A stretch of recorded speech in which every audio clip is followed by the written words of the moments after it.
Temas en el Evangelio de Juan.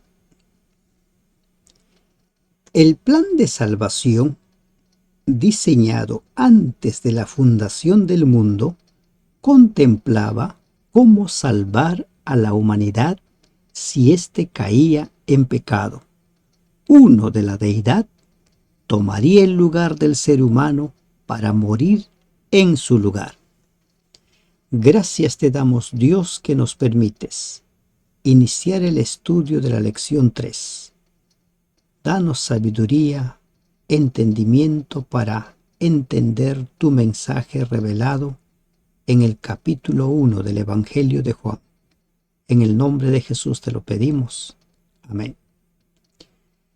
Buen día, hermanos y hermanas de esperanza. Estamos ingresando al estudio de la lección 3, la historia de fondo, el prólogo. Vamos a acompañar nuestro estudio con Juan 1:1, que es nuestro versículo a memorizar. Y lo vamos a memorizar según la versión Palabra de Dios para Todos. Antes del comienzo del mundo ya existía la palabra. Reina Valera dice el verbo. La palabra estaba con Dios y era Dios. Repetimos, antes del comienzo del mundo ya existía la palabra. La palabra es Jesús. Si nosotros reemplazamos en lugar de palabra Jesús, ¿qué diríamos? Antes del comienzo del mundo ya existía Jesús o Cristo. La palabra o Cristo estaba con Dios y era Dios. ¿Cuál es el objetivo del estudio de esta lección? Es conocer la naturaleza de Jesús, la verdadera naturaleza de Jesús. Y además entender por qué y desde qué momento se le llama hijo. Hay quienes indistintamente utilizan el término, el nombre Hijo de Dios, aún para referirse al preexistente. En el Antiguo Testamento nosotros no encontramos la denominación de Hijo, ni de Padre, ni de Espíritu Santo. En el Antiguo Testamento encontramos nosotros Yahvé para los dos personajes de la deidad. Por ejemplo, en Zacarías 3 dice: dijo Yahvé, Jehová te reprenda, o Yahvé te reprenda, Satanás. O cuando desciende fuego sobre Sodoma y Gomorra, dice Génesis, y Jehová hizo descender fuego sobre Sodoma de parte de Jehová. El término Jehová o Yahvé se usa para los dos personajes de la deidad y el Espíritu de Dios para el Espíritu Santo. El Evangelio de Juan es un desafío para los cristianos. Y aquí viene a colación lo que dice Hebreos capítulo 5, versículos 13 y 14. Todo el que participa de la leche es inexperto en la palabra de justicia, porque es niño. Pero el alimento sólido es para los que han alcanzado madurez, para los que por el buen uso tienen los sentidos ejercitados en el discernimiento del bien y del mal. El Evangelio de Juan es el alimento sólido que los cristianos necesitamos digerir, necesitamos alimentarnos, porque son verdades profundas las que manifiesta el apóstol. ¿Cuál es el propósito? Reiteramos, conocer la naturaleza de Jesús. y entender por qué y desde qué momento se le llama Hijo. Vamos a ver la divinidad de Jesús, la humanidad de Jesús, la aceptación y rechazo de Jesús y la gloria de Jesús. Juan 1:1. En el principio era el Verbo, y el Verbo era con Dios, y el Verbo era Dios. O en el principio era la palabra, y la palabra era con Dios, y la palabra era Dios. Juan inicia de una forma clara y contundente. Cristo es Dios. Juan presenta a Jesús de diversas maneras, con diversos nombres. Jesús mismo se presenta como: yo soy el pan de vida, yo soy la luz del mundo, yo soy la resurrección y la vida, yo soy la vid verdadera, yo soy la puerta, yo soy el buen pastor. Y así vamos encontrando nosotros diversos títulos con el cual se presenta Jesús. Juan el Bautista identifica al Cristo como el Cordero de Dios. Y la pregunta es, ¿por qué Juan lo llama a Jesús el Verbo, la palabra o el Logos? Si nosotros prestamos atención, Juan 1:1 está estrechamente relacionado con Génesis 1, la creación. Y en la creación fue la palabra, el poder de Dios, el que hizo que existiera de la nada todo lo que nosotros hoy en día conocemos. En el principio era el Verbo, y el Verbo era con Dios, y el Verbo era Dios. Este era en el principio con Dios. La íntima comunión que existe entre Cristo y el Padre. Insisto, los títulos el Padre, el Hijo y el Espíritu Santo son propios del Nuevo Testamento desde el momento en el cual el plan de salvación empieza a ejecutarse. En ese plan de salvación, cada uno de los personajes de la deidad tiene una parte que cumplir. Pero en los primeros versículos del capítulo 1 de Juan, Juan presenta claramente a Jesús como Dios. No empieza presentándole como hijo. A propósito, pensemos en lo siguiente. ¿Es lo mismo decir el Hijo de Dios encarnado que decir Dios encarnado? ¿Es lo mismo decir Dios, el Hijo manifestado en carne, o Dios manifestado en la carne? ¿Es lo mismo? ¿Se dan cuenta que hay una gran diferencia? Si yo digo que el Hijo de Dios encarnado, me estoy refiriendo también a Cristo como Hijo desde su preexistencia. Pero si digo Dios encarnado, cambia el sentido. Prestemos atención a la forma como nosotros nos expresamos. A propósito de verbo, a propósito de palabra, la palabra tiene mucho poder. La forma como nos expresamos, la forma como hablamos, no solo repercute en lo que va a hacer la persona que nos escucha, sino también en cómo vamos a actuar nosotros. Dentro de la salud física, los médicos utilizan para curar a las personas las medicinas. También utilizan la palabra, pero dentro de la salud mental, el elemento principal, el poder principal para buscar restablecer la salud mental de la persona, se usa ¿qué cosa? La palabra, el poder de la palabra. Dice el versículo 2 de Juan 1, este era en el principio con Dios. Y el versículo 3, todas las cosas por él fueron hechas, y sin él nada de lo que ha sido hecho fue hecho. Todo ha sido hecho por él. Cuando nosotros leemos Génesis 1, vemos a Dios, a Jehová, a Yahvé, como nosotros lo llamamos, creando el primer día, el segundo día, el tercer día y así hasta el sexto día, y es Él también el que crea el séptimo día. Pero ahora, a la luz de Juan 1:3, reemplaza la figura del Dios creador de Génesis 1 allí a Jesús.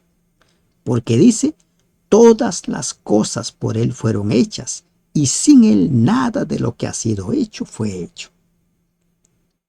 ¿Qué sucede en tu mente, en tu imaginación, cuando ahora en Génesis 1 vas a reemplazar la figura de Cristo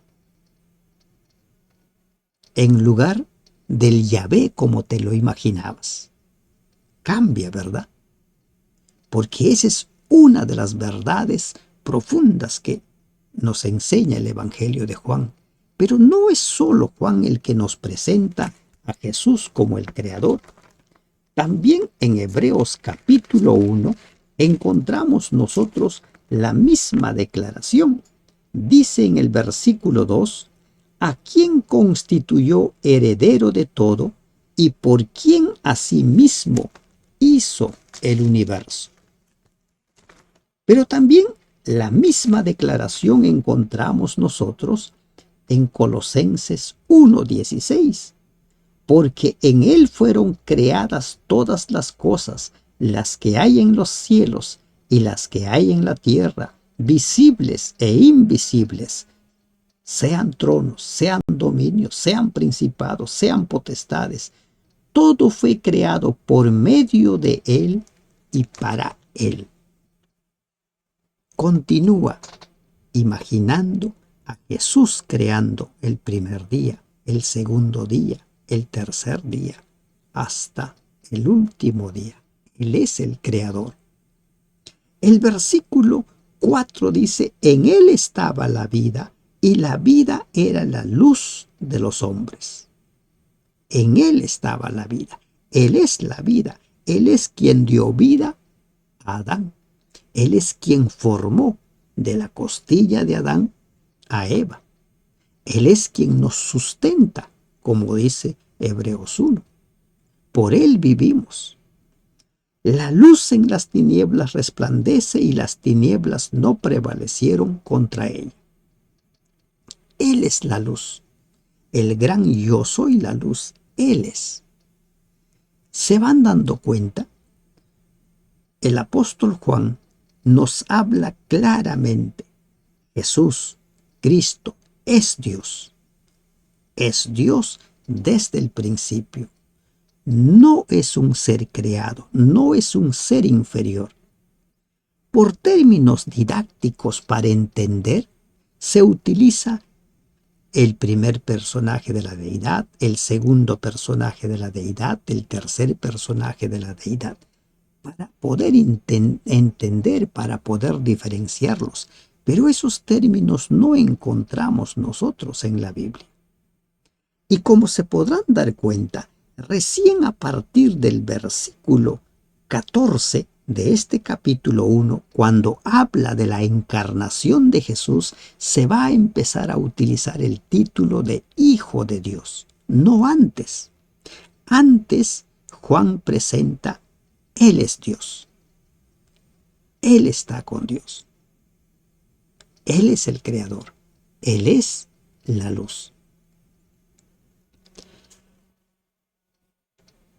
Esta palabra, el verbo, se hizo carne.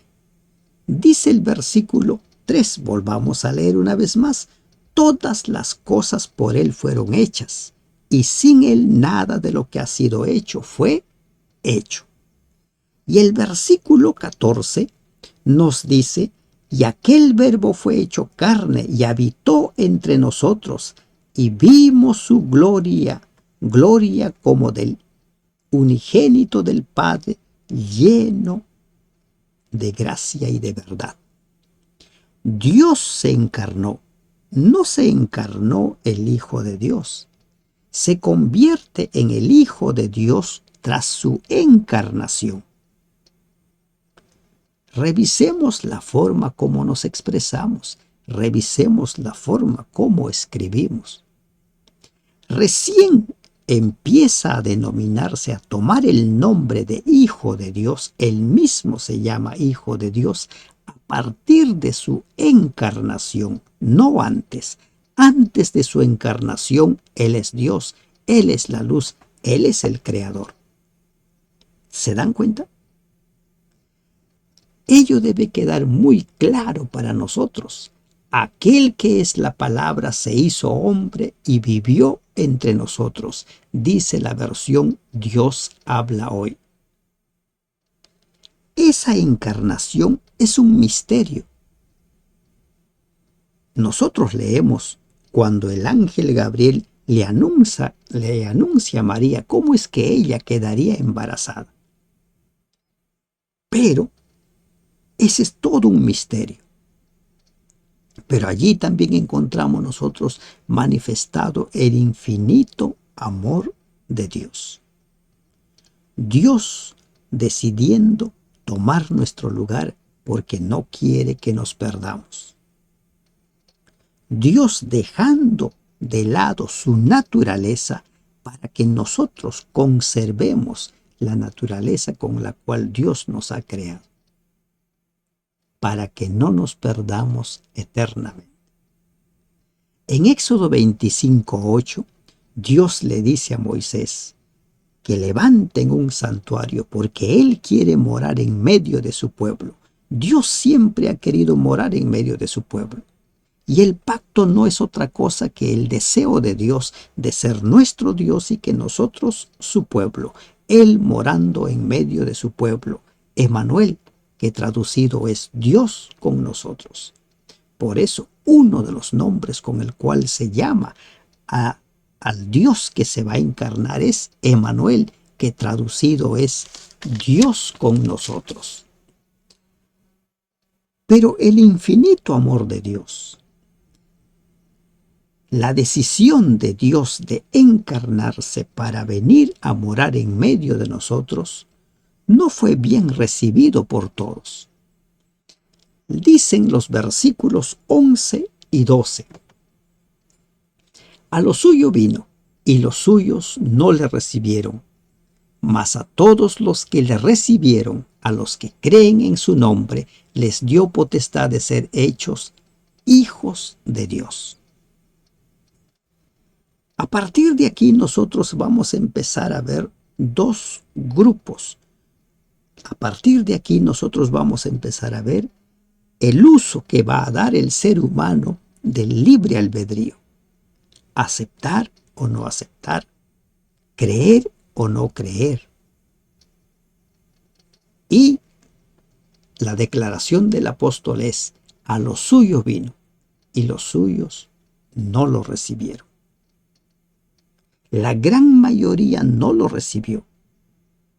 Los líderes religiosos lo rechazaron al punto de condenarlo a la muerte porque ellos veían que era la forma de deshacerse de él.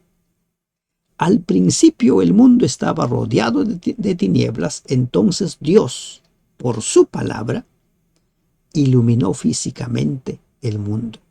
Sea la luz. Él vino, se encarnó, se humanó como el Hijo de Dios. Y ahora Él no fue aceptado. La gran mayoría lo rechazó. Los judíos lo rechazaron. Aquel día en el cual Pilato pregunta allí a las masas congregadas ahí frente a Pilato: ¿a quién quieren que suelte? ¿A Barrabás o a Jesús, el rey de los judíos? La gente prefirió elegir a un homicida y rechazar a Cristo. Y ese rechazo se va prolongando en el tiempo y en nuestros tiempos continúa. Del 100% de los que congregan en las diversas iglesias cristianas, Muy pocos lo aceptan como el Señor de su vida, como su Salvador. La gran mayoría solo quiere tomar su nombre, la gran mayoría solo quiere servirse de Él, pero no lo reciben. Ni qué decir de los que han decidido no creer. Recuerden que los evangelios, que las cartas están dirigidas a los creyentes, a las personas que congregan, para que decidan creer en Él. Continuamos con aceptar o rechazar. En Juan capítulo 3, versículos 20 y 21, una vez más nos encontramos con los dos grupos. Porque todo aquel que hace lo malo aborrece la luz y no viene a la luz para que sus obras no sean reprendidas, mas el que practica la verdad viene a la luz para que sea manifiesto que sus obras son hechas en Dios.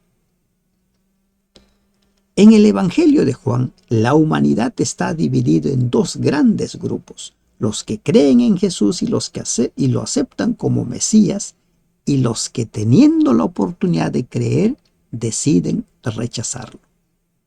Dentro de los 12 apóstoles, 11 de los discípulos decidieron creer en Jesús. Uno de ellos, Judas, decidió no creer en Jesús.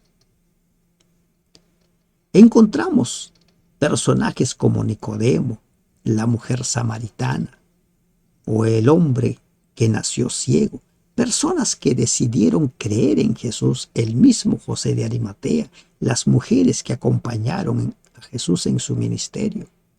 Pero también encontramos en el otro grupo a los líderes religiosos, a la gran mayoría de los judíos, que decidieron no creer en Jesús.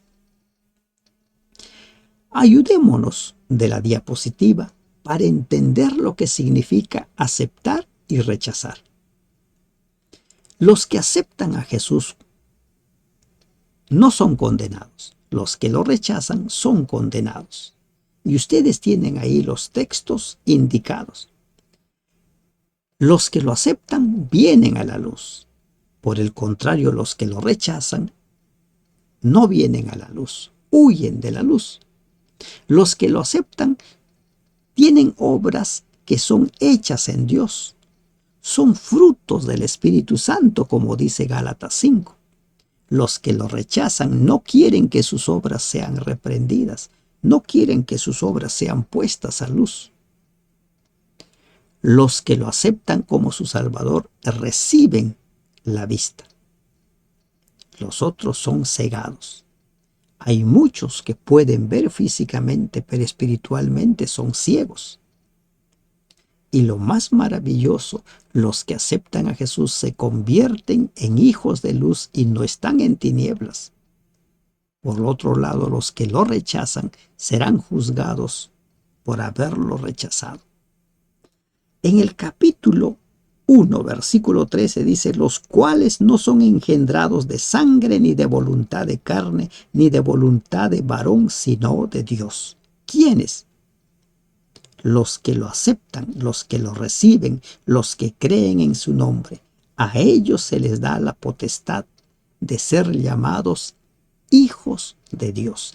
¿Quién es un hijo de Dios? El que hace la voluntad de Dios. ¿Por qué Jesús es el Hijo de Dios? ¿Por qué se le conoce con ese término, ese nombre de Hijo de Dios? Porque Él hace la voluntad de Dios, no hace su voluntad. Y ese es un ejemplo que deben seguir cada uno de los que proclaman el cristianismo, los que enseñan el Evangelio. Cada uno de los que pretende interpretar la Biblia a su parecer debe entender que Jesús vino a hacer la voluntad de su Padre, no su voluntad. Por último, la gloria de Jesús se manifestó en el principio y se manifestará también cuando Él venga por segunda vez. Dice Juan 1:14, en la segunda parte, dice: y aquel Verbo fue hecho carne y habitó entre nosotros, y vimos su gloria, gloria como del unigénito del Padre, gloria. ¿Qué es unigénito? Único, diferente de todos, lleno de gracia y de verdad. Tenemos nosotros aquí en la diapositiva 3 momentos en los cuales la gloria de Dios, la gloria de Cristo, se manifestó. 1, 17:5. La gloria de que disfrutaba junto al Padre antes de encarnarse. Esa es la gloria antes de su encarnación. Luego tenemos la gloria manifestada en su encarnación, cuando Él decide tomar nuestra naturaleza, tomar nuestra semejanza. Recuerden que Él nunca dejó de ser Dios, pero tomó nuestra naturaleza, nuestra semejanza, vivió como uno de nosotros y murió en nuestro lugar. Y el tercer momento en el cual se manifiesta la gloria de Dios es en la cruz. La cruz. Y miren, aquí nosotros encontramos realmente una gran ironía. ¿Y por qué es una gran ironía? Porque la cruz era el lugar donde morían los peores criminales. Era la forma de morir más vergonzante que podía darse. Pero allí en la cruz Jesús alcanzó su máxima gloria, pues demostró con creces el amor de Dios por todas sus criaturas. En la cruz Jesús fue glorificado por el Padre y el Padre fue glorificado por Jesús. Juan 17:1. Toda la divinidad participó del supremo sacrificio hecho en favor del hombre. Para eso Él se encarnó. Para eso tomó nuestra naturaleza. Se humanó, vivió como uno de nosotros, porque de tal manera amó Dios al mundo que dio a su Hijo unigénito. Entiéndase, Hijo. El término, el nombre Hijo es después de su encarnación. Así lo deja en claro Juan capítulo 1. Jesús siempre fue Dios. Jesús se encarnó para tomar nuestro lugar, para morir en nuestro lugar. Al Dios encarnado, a Cristo, pocos lo aceptaron, la gran mayoría lo rechazó. A los suyos vino y los suyos no le recibieron. Nosotros estamos allí y tenemos frente a nosotros a Cristo y debemos tomar la decisión de aceptarlo o rechazarlo.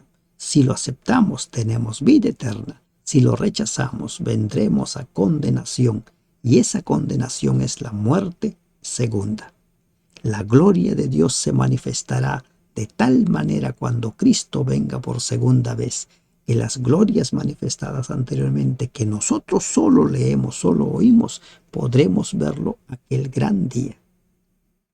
La historia de fondo es que Jesús es Dios. Que Dios te bendiga. Amén.